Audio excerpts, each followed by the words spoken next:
Loud and clear. Okay. I don't know how that happened. That was kind of a mess. Anyways, so we were talking about, we'll get back into that, the flags on the back of the motorcycles. Yeah. And I get patriotism to an extent. Sure. But I also have a little issue with symbolism. So when I see just flags on bikes, flags on trucks, it's like, man, what are you trying to say? What are you trying to prove? What are you trying to... And I'm like, isn't that dangerous? Like, isn't there a wind resistance kind of a...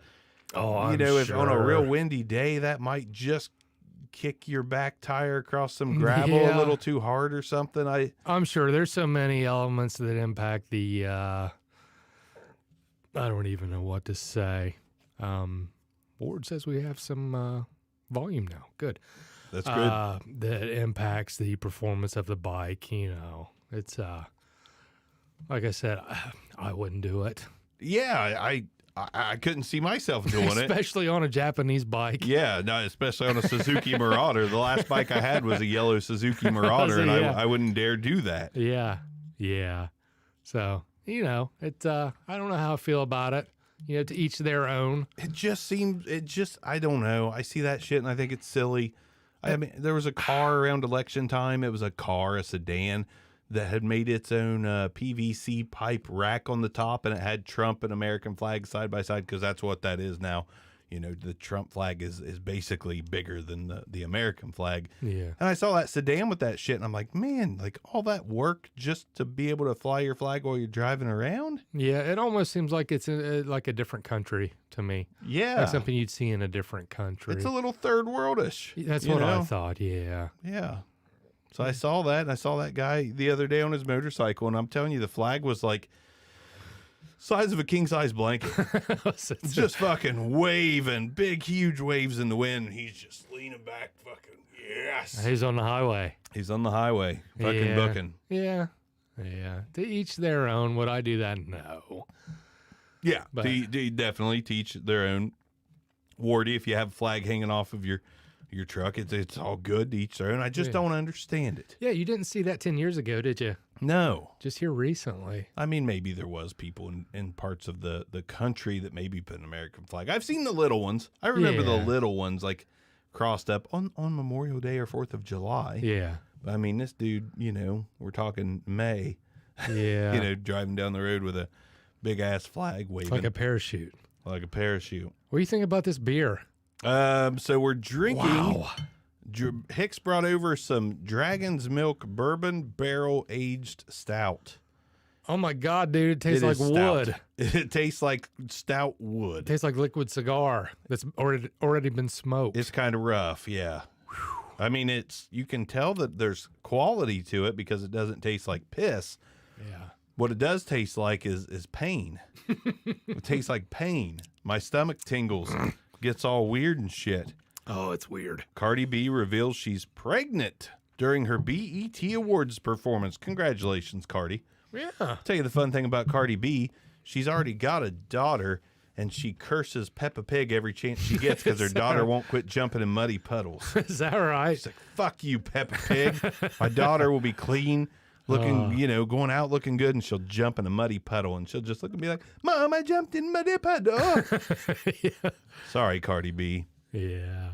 Ward says y'all would drink anything. I mean, we'll try anything, Beer is beer. You can't find a great one until you start drinking them. Yeah, I saw the 11% alcohol. Oh, fuck. Bourbon barrel aged stout. Yeah, it's like a cigar. I'm chasing one beer with another beer. Yeah. I don't know that I've done that before. I don't think I have either. Even Steel Reserve, I just drank it. I remember that beer. Oh, it tastes like hell. Do they still make that? I think so. Yeah. I think they do. Ah. It's bad. Whew. Next topic. What you got? Morning pussy or nighttime pussy? Huh. You ever have morning sex? I mean, that's a weird question. Yeah, but oh yeah. The consistency's different. Yeah. It just... God, I hope my in-laws. There's only one person watching. It's got to be Wardy. I'm going to hurry up and get this out. The consistency is different. It's a different kind of... It's like a Nighttime is one brand of Astroglide, and morning time is a different brand of Astroglide. Maybe it has to do with a thicker Astroglide or maybe something. it has to do with activities throughout the day. Maybe it does. I don't know. But I just know sometimes I'm like, oh yeah, that morning stuff's different. That morning stuff hits different. Yeah. That morning gash hits different. I was listening to this podcast, these comedians, and they talk about, I've told you about them before, but they talk about sports stars that have gotten themselves in trouble with the law and shit. And they talk about Jimmy Fly Snuka. Oh, I got a Ward comment. That'll be fun. Jimmy Fly Snuka had, a girl that went everywhere with him on the road, and he had a wife at home. And oh, really? the Jimmy character on this podcast just kept referring to her as his road gash. I was just like, I love that shit. Like old Snuka's road gash. Snuka. Oh, yeah. I've heard that name in years. Wow. Jimmy Snuka. He was a crazy motherfucker, man. No doubt. He killed a woman. Did he really? He killed a woman. Yeah, he never got convicted because Vince McMahon talked the cops out of going after him. Like, yeah, you don't want to do this. Jimmy's a good guy, I'm Vince McMahon. Whatever happened to him? Who? Vince McMahon? Yeah. Still going strong. Still fucking running the WWE. Is he really? Running it into the ground as of right now. Like, Is the he? storylines are terrible. They've got zombies invading the ring and shit. Oh, no Oh, yeah. shit. It's fucking way out there. Now, what did Billy Corgan buy? Didn't he buy some type of wrestling federation? Yeah, I think he's into some kind of like lucha libre type shit, which Oh, yeah? makes sense because none of them probably sound manlier than he does, where they're all smaller of stature. And he's like, you guys ready to fight tonight? And they're like, yeah, Billy, we're ready to fight tonight. And he's like, yeah, despite all my rage, I am still just a wrestling promoter. Yeah.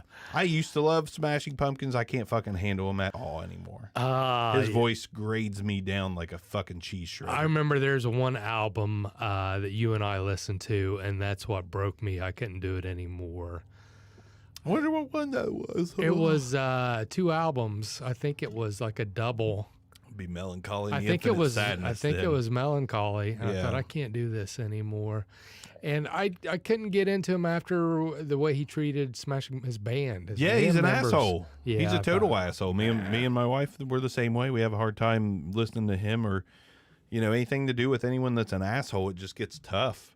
Yeah, But I mean, that goes all the way down to like my wife loved Chrissy Teigen, just loved her, thought her tweets were hilarious. Then it comes out she's a big, hag fucking face. I don't even know who that is. John Legend's wife, basically. She's Oh, I know who you're talking about. another person like Kim Kardashian that got famous I just for suck with being them. around famous people or something. Okay, I suck with names. Yeah, what's She's apparently just an asshole. Ward said, you really want to go there. I had you speechless on the last one. I was going there, man. What do you like, Ward? You like that nighttime brand or you like that morning type brand? There's a couple different brands of that road gash, I guess you could say. I knew that topic wouldn't go far, but Ward, you can definitely tell us if you're a nighttime or morning time lover Sure. of the female anatomy. Another thing What that I thought of on just yesterday, not yesterday, 2 days ago on the way home from work. Get the fuck out of the left lane. Yeah. Get the fuck out of the left lane. I think more than ever, and I've been saying that this world is going fucking stupid. I've never ever seen so many people going the speed limit or 2 miles over in the left lane as I have the last month. Ward says I will take it anytime. I bet you will, buddy. Attaboy, Wardy. That's right. But yeah, I am getting so fucking sick, and every time I look over in the left lane, I'm going to sound like Clint Eastwood from Gran Torino right now, a fucking Right. grouchy old bastard. Right. But every time I look in the left lane and I'm just like stuck behind 2 cars and one of them's in the left lane going the same speed as the guy in the right lane, neither one of them are really pushing the limit. I look to the left and it's always someone on their phone fucking driving. Man, I used to carpool with a guy. He purposely, he's such an asshole. He purposely drove in the left lane because it was smoother. What? Yeah. That carpooling experience did not last very long. Smoother. The highway was a lot less traveled, therefore it was smoother pavement. Wow. But doesn't it feel weird passing somebody on the right? Oh, it don't feel weird to me. I'm a pro now. Oh, I'm I'll one do of those it. assholes that zigzag now. I'm like, fuck you, Yeah. fuck you, fuck you, fuck you, and fuck you. Yeah. Yeah, it does though. It feels dangerous. Yeah, I'm just feeling something weird. dangerous when I do it. Yeah. But it's it's got to be done anymore. Everybody drives in the fucking left lane. I don't know why. And I'm that road raging guy that's cussing and looking over at him like, yeah, I'm looking at you. Yeah. Fucking slow ass left laner. I don't have much road rage. Not a whole lot. Unless somebody's riding my ass. I don't like anybody riding my ass. But other than that, now my wife, she's full of road rage. She goes to war while she drives. Maybe me and her need to do carpool karaoke and just sing and cuss at people. I try not to be a road rager, but I have my patience anymore. I want to get home after work. Yeah. I don't give a fuck about getting to work. You want to block me on the way to work? All good, man. I'll get to work and be like, well, somebody's riding in the left lane all the way here. But on the way home, get out of my way. Phip says, Rage Against the Machine or System of a Down? That's a good question, actually. Rage Against the Machine? Oh, man. I mean, it's Rage Against the Machine for me because if we were talking about total body of work, yeah, it'd be System of a Down for me. I think all of their albums were fairly strong. I liked all of them, and they put out a more consistent catalog of sound. But those first couple Rage Against the Machine albums trump anything System of a Down has done to me. Man, it's good stuff. Self-titled and Evil Empire. That's a tough comparison. I mean, I've got so much love for both bands. As do I. But I find Rage Against the Machine is timeless. I can listen to them anytime. But that doesn't really go for System of a Down. I have to be in the mood for System of a Down because their style is a little less conventional and a little more, just a little more out there, which is why I like them.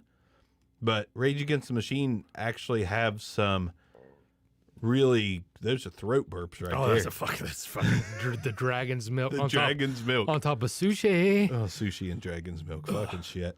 Yeah. But Rage Against the Machine actually have some songs that are just kind of considered all-time classics. To me, anyways. Yeah. Killing in the Name of is just, everyone knows that song when it comes on. Now, to be fair, everyone knows Chop Suey when that comes on from System of a Down. But other than that, there's just not, the recognition isn't the same. And that kind of, to me, speaks to where a band stands in history. Yeah. System of a Down, best thing to come out of post-grunge and maybe period. Oh my God, they're good. It might have been the best thing that came out of post-grunge. They were so good. I think depending on the mood that I'm in, if I feel like smashing the gas, it's going to be System of a Down. Just that edge, just that. Yeah, they've got that edge, and you can kind of let loose and go a little nuts listening to them. Yeah. Rage Against the Machine, man, they're just... I don't know. I have to be in a certain mood for System of a Down. I do too. Yeah. And something else about System of a Down is Scars on Broadway, which was the guitarist band after System of a Down. To me, it's almost just as good. The only thing holding it back from being as good is the lyrics are extremely repetitive, even more so than System of a Down. Mm-hmm. Like there's not a lot of There's not a broad spectrum of lyrics on that shit, but the music is just as good as System of a Down. Oh, yeah. Tom Morello, to me, is better than anything that's on the band System of a Down. Yeah. He's just, he's got that signature sound. He's one in a billion. You hear him play a song, you hear him a guest spot, you know who it is. Why the hell did he tour with Bruce Springsteen? I don't know. What was that about? It's Tom Morello, man. He's a music lover. He'll do just about anything. Yeah, he's like, I had to learn 138 songs before I went on tour with So Bruce did he go on tour Springsteen. as their guitarist? Is that what he did? He's kind of like a for hire guy now. He's on the he's on the Pretty Reckless's new album. Really? Yeah, fucking that's right. great song too. I knew that. I've gotten into them a little bit. Yeah. But Tom Morello, he just does a lot. Yeah, Bruce Springsteen, man, that's just a weird duo. It is. But what's like the baseball song that Bruce Springsteen has? Oh shit. I can't remember, but I I know what you're talking what about. What the hell's Tom Morello playing a song like that for? He's an influence. I know that. That last Rage Against the Machine album, Renegades, where they did a bunch of covers Yeah. There was a Maggie's Farm was one of the covers on that album, and that's a Springsteen jam, and they fucking knocked it out of the park. Did they? Yeah, it's I a need good to. I need to listen to that album. Best covers album I've ever heard in my life. But Yeah. what about you, Phipps? Which of the two do you prefer if you're still listening? Rage Against the Machine or System of a Down? 2 votes for Rage here. Let me check my notes while we're waiting on your answer. We can see if we can find some more vaginal stuff to talk about. I have a question for Not you. really. I'm ready for an answer. I have a question for you. Oh shit, this feels serious. This is completely out of Phipps nowhere. says System. That surprises me a little Yeah, bit. I respect that. Yeah, it's fine. They're both great bands. I mean, System is the best post-grunge metal band, in my opinion. Metal alternative. I mean, there's not much that I like from 2005 and on, but System, even though they were earlier. Jeff Matthews on YouTube he says Rage. 3 votes for Rage, 1 for System. They're neck and neck for me. Rage just holds a special spot in my heart because I was really young when I heard them. I was maybe post-graduation, maybe year 2000 when I heard System. But what's your question? I'm going to try to suck down this dragon's milk. Oh, my God. I'd rather it be breast milk, honest to God. I wonder if, like, Dragon Tenders taste as bad Fucking as shit. $17 for 4 of these things. Man, they better get me fucking on. They better have me tipsy and after 1 beer. I got a question for you. I'm ready. We're going to get serious. Oh, hell yeah. We're going to get serious. Who cuts a barber's hair? If a barber owns a shop by himself, That's kind of like a mini whatchamacallit moment. I'm like, who cuts? Because he can't cut the back of his hair. every barber I've ever had has a barber. No shit. Yep. Lyle Crozier, I'm sure Phipps knows old Crozier. Yeah. Still, to this day, the best haircut I've ever got in my life is Crozier. Uh-huh. He had a barber. He drove to Chillicothe to hit his barber up, or maybe Columbus. Yeah. But yeah, I'm pretty sure every barber has a barber. That's crazy. I think. What about doctors? Do doctors have doctors? You would think they have to. Can a doctor write their own prescription? I don't think so. I don't think they could Dr. either. House can. Dr. House. Gregory House. Yeah. The only one I've seen that can do it, but Yeah. I'd be operating on myself. I'd be like, the first thing I do is give myself a vasectomy too. I'd be like, oh, let's fucking unzip this shit. Chug that dragon's milk. Chug that dragon's milk, pour a little bit on my sack before I cut into it. Yeah. Get the job done. Phipps says, I like System's more political side. They're both super political. On Steal This Album. Steal This Album was great. Yep, and Phipps says, still the best haircut. Yeah, I wish Crozier would get back into the Razor's Edge and do it again. I know there's, lots of stuff because his grandpa owns that. But fuck, man, that guy can cut some hair. God, you go into a place and have a salon style hair person do your hair, and it's just not the same as someone who knows how to give a fucking real barbershop haircut. Oh, dude, I've been through California where I've walked into a mall and there's a barbershop with just music blasting. And Love the that dude's shit. getting his hair cut, Love it. drinking a beer. And I think, oh my gosh. That's the I life, just man. I wish we had that here. Yeah. It was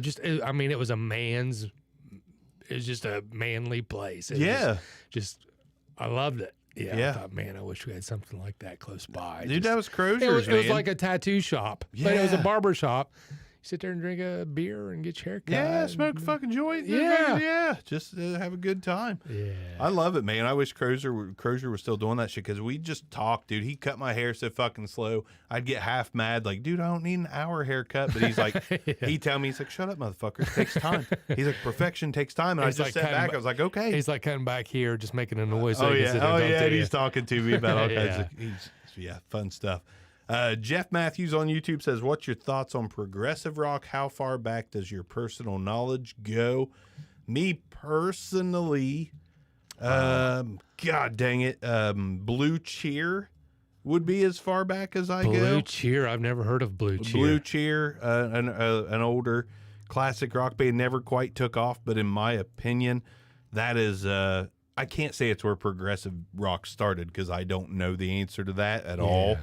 But to me, that's the earliest progressive rock, in my opinion. that I've heard of. Blue Cheer's good. Okay. Check them out. It's, Like CHEER? yeah, Blue Cheer. Blue Cheer. Blue Okay. Cheer. And from Blue Cheer, you know, Rush for me. And then, of course, we're massive Tool fans. And I like King Buffalo's a little-known prog rock band that's really good. Stoner rock, prog rock, same thing to me. Queens of the Stone Age is a little proggy. Oh, man, stoner I've rock. been on them hard lately. They're Queens of good, the man. Stone Age. They're really Jeez. underappreciated. Eagles of Death Metal, been on them. Oh, my God, just that sound. And Jeff, be sure, like, by all means, tell us what your Sure. progressive rock history is, because we like knowing this shit. This is an open forum conversation, not just between me and Chick Hicks, but between That's anyone right. listening and watching as well. But I fucking love prog rock. I could never get into Dream Theater. I never could get into Dream Theater. That might be something for a Stuck in My Generation episode. Maybe I can't say that I've listened to a shit ton of Dream Theater, but I know that they're a pretty big name there. Mess Hugga. I never got into Mess Hugga. I never could either. There's a lot of prog rock I just don't know shit about yet. Was there like one band that was like, I want to say like King's X or King Crimson? Crimson? Yeah. Maybe King Crimson. Were they considered like a prog rock type? I think, don't shoot the podcast well, guy. We're both but thinking that, so maybe that's a possibility. I don't feel know like much it about. is. I don't know much about them, but I've heard people give shout outs to them as. I know that the guys from Tool love King Crimson. Yeah. I think I just said Crimson as in The Simpsons, but Crimson. old Bart Crimson and Homer Crimson. Man, But speaking of Tool influences, I tried to listen to a little bit of Devo today.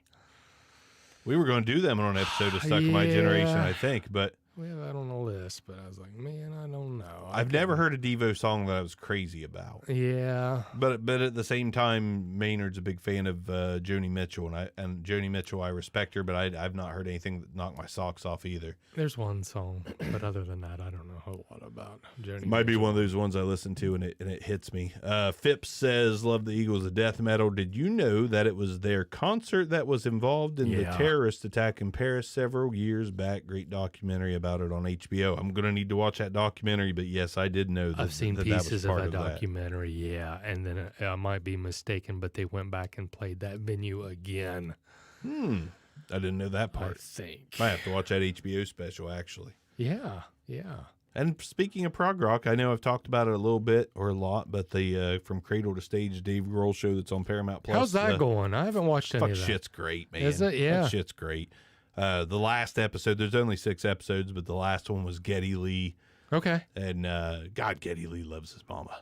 God, he loves his mama. Yeah. His mom's a Holocaust survivor. No shit. Yeah, she grew up. She was a child during the Holocaust and went through that shit. No shit. And yeah.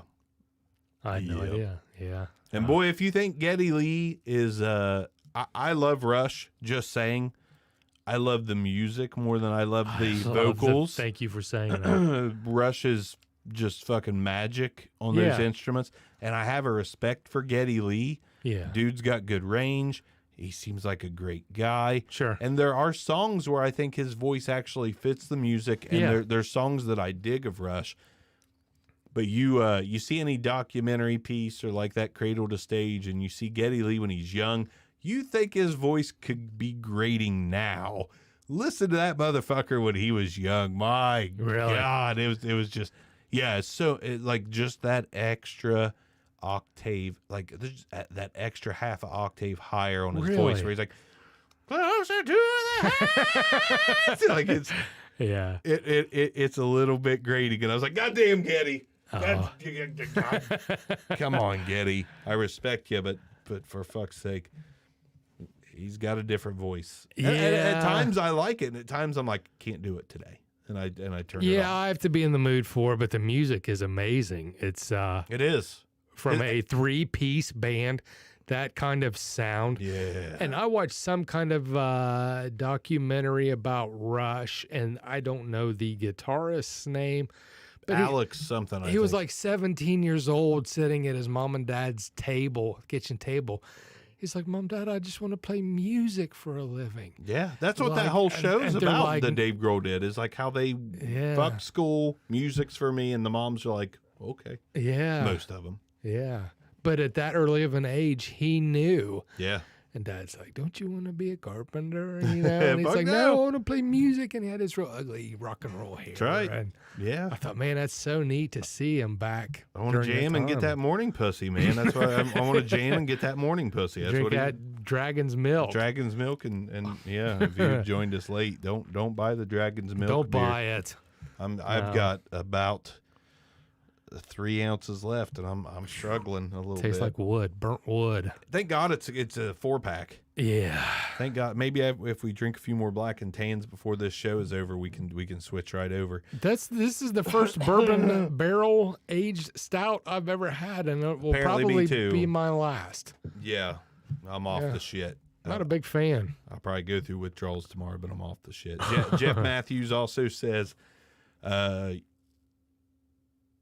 I'm guessing he's saying Yes, the band Yes. Yes. Jethro Tull, ELP, ELP. What's ELP? God dang it.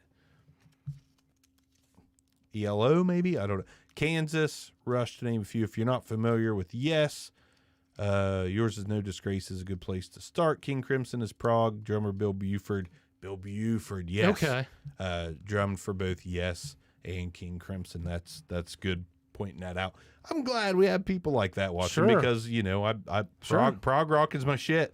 Yeah. I love progression changes. I love just kind of like Tool and some of the other artists. Like my wife doesn't get it, my kids don't get it. Right. But when you are listening to a 5 to 8 minute song and you basically get 2 songs in one where it changes gears or hits a different side of the tracks and just becomes a completely different song and then comes full circle back to the song it was. Yeah. It just blows my mind. I love that shit. Sure. Like, to me, that's art, you know? Yeah. And I guess Fish is a jam band that could be considered prog rock. Fuck Fish. Hey. Fuck Fish. I can't do it. I can't even pretend to want to listen to Fish. I can't do it either. And I'm glad That you shit said is that. awful, and I've never understood why people love him. It's kind of like Steely Dan. I can't fucking get into Steely Dan, and I've never understood how people do get into Steely Dan. But maybe that's something I need to go through a whole discography for on the other podcast to come to terms with. Greta Van Fleet. Jeff Matthews also says Emerson, Lake, and Palmer. I've heard of Emerson, Lake. Palmer, to me, is a Twitter account that says that Trump's going to prison. I keep seeing them post that. Phip says, Greta Van Fleet, what's your guys' opinion? I want to tell you right now, I do not know enough about them to have an opinion. It's not fair for me to say. But how it I is, feel because about them. you've got the same thing with Geddy Lee that you have with Greta Van Fleet. You're not a fan of the dude's... First song, I thought this is Led Zeppelin. Second song, I don't remember the name of the song. I played it for my son who has fairly good taste in music. He likes a lot of different stuff. He said, he just shook his head. So he said, I can't do this. So we turned it off. Yeah, it's... And my thing with Greta Van Fleet is there's so much talent there. The lead singer, though, is I don't know if his balls need to drop and his voice just, I don't know if he needs to get to that next level of his voice. Like, if you listen to a band like the Foo Fighters, Dave Grohl starts out somewhat kiddish, and then his voice gets a little raspy as he gets into his 40s and 50s. Maybe when the lead singer of Greta Van Fleet gets that little bit of, like, deeper or raspy or get off my lawn attitude, yeah, maybe it'll come full circle. But currently I think that the guitar and the drums and the bass, they're very tight, they sound very good, they've got point, and maybe it's just the lead singer that's making them sound like a copy. Yeah, but to me, they're just a copy currently. If they ever grow and get out of that copy stage, out of that, if you listen to the Stuck in My Generation podcast, which is all about music, we said last week that Joan Jett just that's what I thought. Covered everyone to get where she is. Yeah. Not completely. We have respect. But sure. Greta Van Fleet, even though the songs are original, they sound like fucking covers because it's just like, oh, it's Rush and it's Led Zeppelin and it's, you know, they're just doing that 70s sound, and they won't come off of it. And if you just progress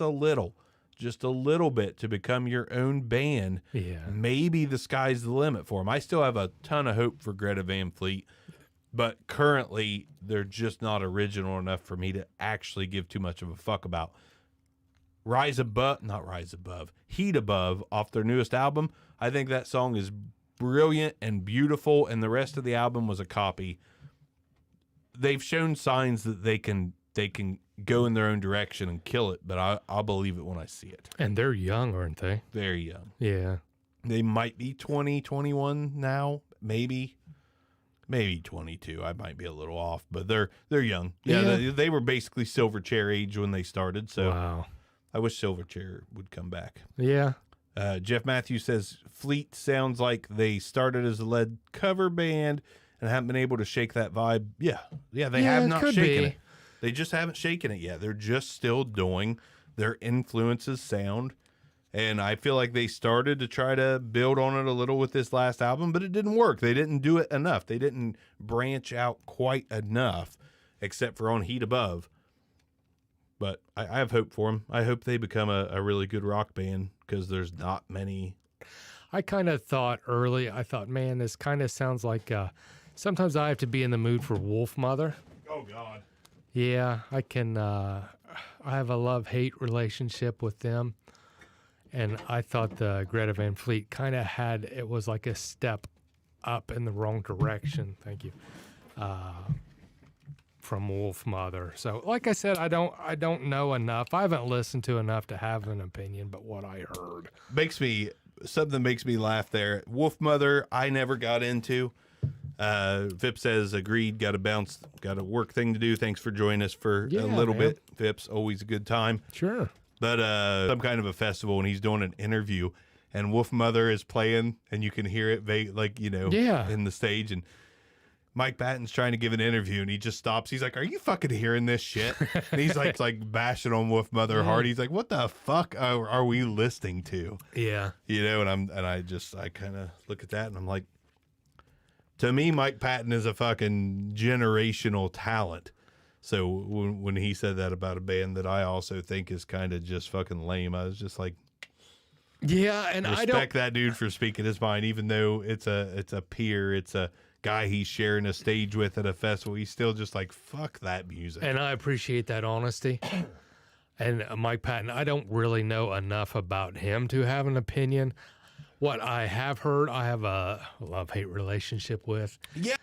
Man, I don't know. It's It is like buying a bag of fucking mixed candy with Mike Patton. Like there's shit that fucking kicks my ass, and then there's shit that is very, very strange. His solo stuff, I think, is a lot of it is in Spanish, and he does opera shit, he does funk, he does jazz, he does heavy, he does thrash. I mean, there's so many levels to that guy. You just got to find what you like and go with it. But I more time it goes on, I like Faith No More a little more and more as I get older.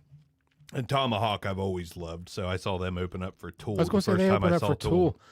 Didn't he used to play like that one screwed up instrument with it? Yeah, he's got like the Muse thing, like how Muse, that's a band I haven't really talked about that much.